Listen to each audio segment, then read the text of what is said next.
Jahi McMath was 13 years old when she underwent a botched throat surgery and suffered cardiac arrest. Her brain was deprived of oxygen and she was declared brain dead.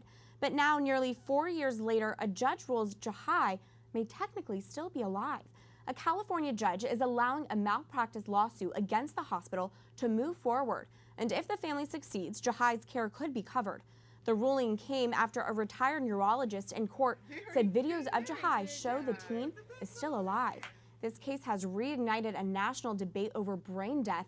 To delve more into this, we are joined in our DC studio by a top bioethics expert. Wesley J. Smith is an award-winning author, a senior fellow at the Discovery Institute's Center on Human Exceptionalism, and a consultant to the Patients' Rights Council. Wesley, thank you for being here. Thank you for having me.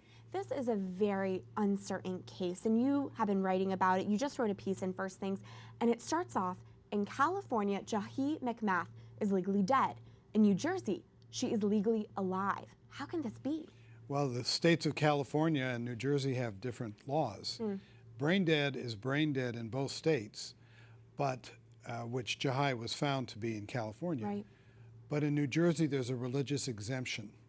And so when Jahi was moved from California to New Jersey, I assume that religious exemption was invoked, and so she's not dead in the state of New Jersey. She is dead in the state of California, and in fact, a death certificate was issued for her in that state.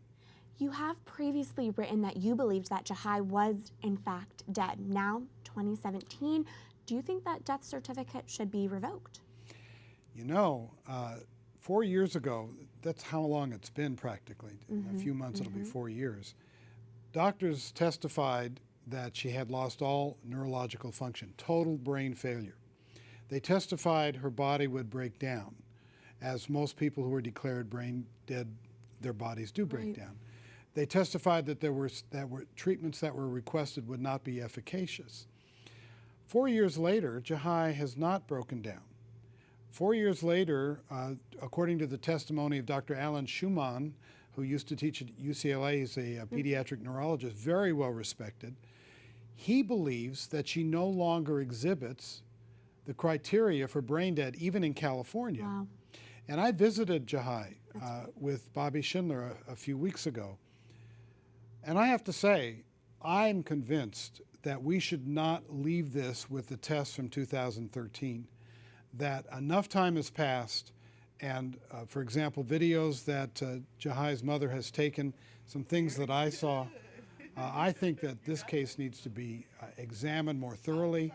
Doctors need to come and spend a lot of time here with Jahi and do these tests again over time, and not just in an hour or two, but over time, because something has happened here, perhaps, that we've never seen before. And this could be a case where someone who has been diagnosed as brain dead now has restored neurological function. How significant is this, and is the science community paying attention?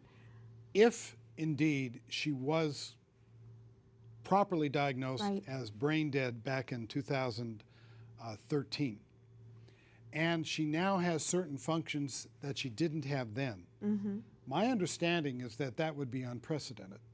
That nobody who has been properly diagnosed as having its total brain failure, as having lost all brain function in the whole brain and each of its constituent parts.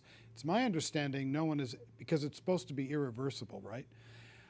To be dead. It's my understanding that no one has ever come back from that. So if she now, and again, I think tests need to be done, I think they need to be thorough and over time. If she now has brain function, either the earlier diagnosis was mistaken, but there were 3 doctors, including an independently appointed doctor from Stanford, who came to the same conclusion, and I don't believe that they were giving her the bum's rush or anything like that. Either those 3 doctors were in error back then, or something is different now that I think science should be very interested in exploring, that the bioethics community should be interested in exploring, because if Jahi is indeed alive and the original diagnosis was indeed accurate, and those are ifs, something important has happened that we need to find out about in law, in policy, in science, and in bioethics.